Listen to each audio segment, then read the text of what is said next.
Buenas tardes, somos el grupo 12 de la teoría 2 y en esta oportunidad vamos a analizar los resultados y el cuestionario del laboratorio 2 del curso de Fundamentos de Electricidad y Magnetismo. Los objetivos de este laboratorio 2 han sido divididos según los experimentos que vamos a ver y son los que ustedes ven en pantalla. Primer experimento, fuerza magnética en un conductor con corriente. El experimento constaba de trabajarlo en dos partes. Primero era trabajar con una corriente variable y una longitud del conductor constante. La corriente fuimos desde 0 hasta 3 amperios en intervalos de 0,5 amperios. Y la segunda parte fue trabajar con una longitud variable y con una corriente constante de 2 amperios. Acá están las evidencias del experimento. Y la primera pregunta es acerca de la relación entre la corriente y la fuerza magnética en el conductor. Y pues la relación es lineal, porque según la ecuación de fuerza es igual a corriente por longitud por campo por el seno del ángulo que forma el, la dirección de la corriente con el campo magnético, que vendría siendo 90 grados, y esto se mantiene constante, lo único que varía es la corriente. Eso significa que la fuerza depende únicamente de la corriente, entonces al aumentarla, la fuerza también debería aumentar. Esto se comprueba con el experimento y este comportamiento se puede evidenciar en las gráficas. Bueno, como nosotros tarea teníamos que graficar, usamos tres librerías, Matplotlib, NumPy y SciPyStats. Lo que se hizo fue poner en un arreglo la corriente y la fuerza, luego calculamos la pendiente, que vendría siendo lo que es constante, en este caso el campo por la longitud, y luego se graficó. Nos dio un resultado, una recta con pendiente positiva. Se puede ir a apreciar de que al aumentar la corriente, la fuerza aumenta también de manera proporcional. También se puede apreciar que tenemos nuestra función de fuerza es igual a B por L por I, donde B por L es nuestra pendiente de 6,54. Y se realizó el mismo procedimiento para la fuerza versus longitud. Se puso un arreglo, se trabajó con librerías y nuestra pendiente en este caso era campo por corriente. Y acá está, se puede apreciar que de igual manera que la gráfica pasada, aumenta de manera proporcional y tiene una pendiente positiva, es decir, aumentar la longitud, la fuerza aumenta.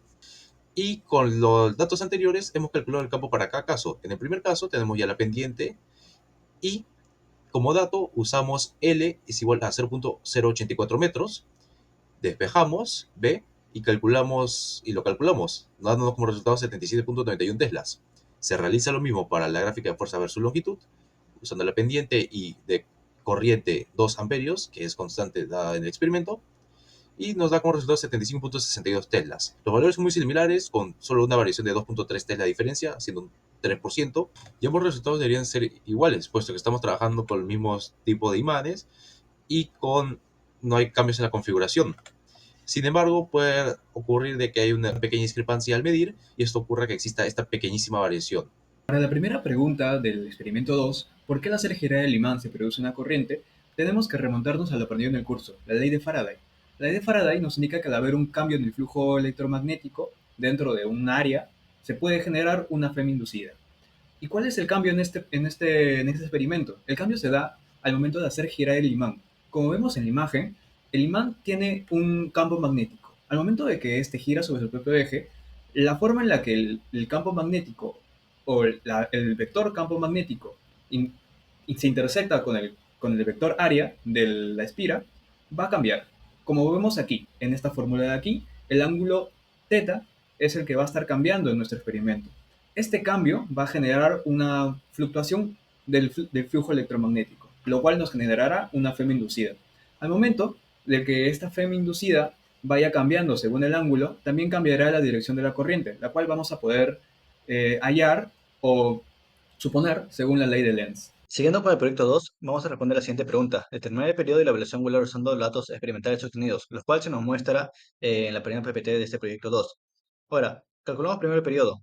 Gracias a la gráfica y los datos obtenidos en el Logre Pro, podemos observar que aquí nuestro periodo es 0,139. Ahora, usando este periodo, podemos hallar la velocidad angular, usando estas fórmulas de acá, donde T es el periodo, F frecuencia y W velocidad angular. Entonces, W nos va a salir, o la velocidad angular nos va a salir igual a 2pi sobre 0,139, que va a hacer que nuestra velocidad angular sea 45,2028. Ahora, en la pregunta 3 nos dice que hallemos la corriente inducida I pico utilizando la ley de Faraday.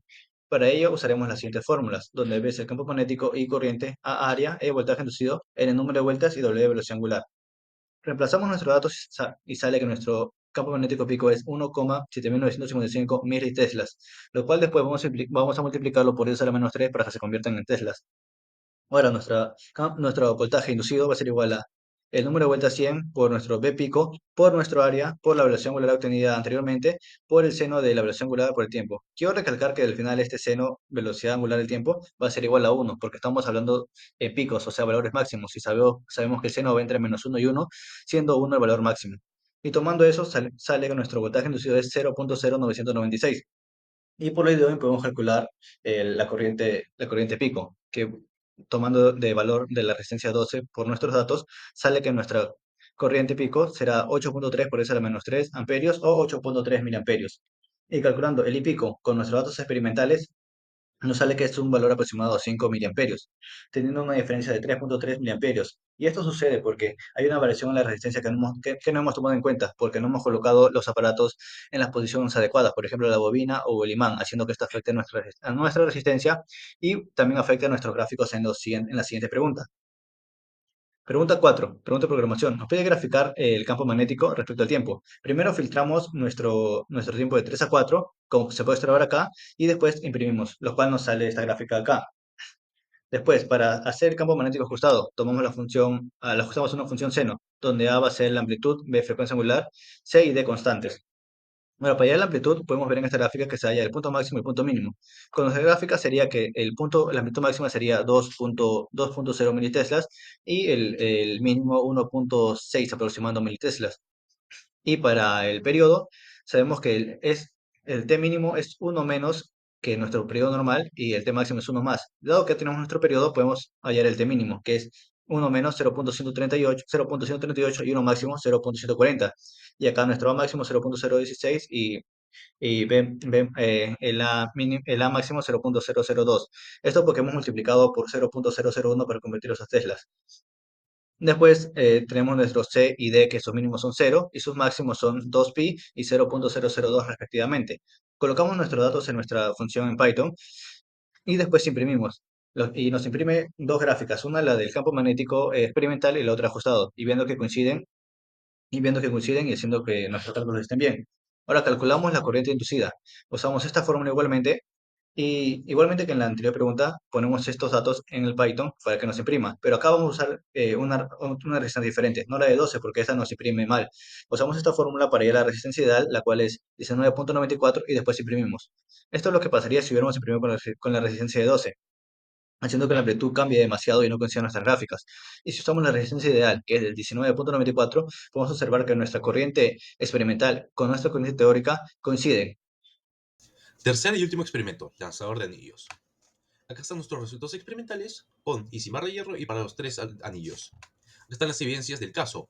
La imagen de la izquierda es con barra de hierro y la de la derecha es sin barra de hierro. En ambos casos, el anillo que está más alejado desde donde se tomó la foto es el de aluminio, seguido por el de cobre, y luego el que está en el lanzador en ambas fotos es el de aluminio partido. También se puede apreciar cómo con barra de hierro los anillos viajaron más lejos a diferencia de sin barra de hierro. ¿Y cómo es que funciona este lanzador? Bueno, este lanzador funciona gracias a tres conceptos de clave: ley de Faraday, ley de Lenz y fuerza de Lorentz.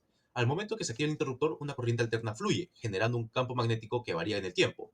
Y a su vez, este campo magnético atraviesa el anillo, induciendo en él una corriente eléctrica. Posteriormente, esta corriente inducida genera un campo magnético opuesto al original, lo que hace que se produzca una fuerza repulsiva entre el anillo y la bobina, haciendo que el anillo sea disparado. La barra de hierro tiene la función de concentrar y amplificar el campo magnético generado, haciendo que la fuerza aumente, como se puede ver y que así viaje una mayor distancia, como se puede apreciar en las fotos. En el caso de que se quiera cambiar el anillo de cobre por uno de doble grosor, su resistencia eléctrica disminuiría, haciendo que mayor corriente inducida y también haya una mayor intensidad en el campo magnético inducido, lo que hará que la fuerza de repulsión aumente. En pocas palabras, el anillo será lanzado a mayor distancia en comparación del anillo original. Tercero, ¿cómo cambiarían los resultados con una bobina con mayor número de vueltas? Al tener un mayor número de vueltas, este es directamente proporcional al campo magnético, lo que significa que será más intenso y a su vez el flujo magnético y la FEM inducida aumentarían. Eso significa que el anillo será lanzado más lejos debido a un campo magnético y FEM inducida más fuertes y mayor corriente inducida en el anillo.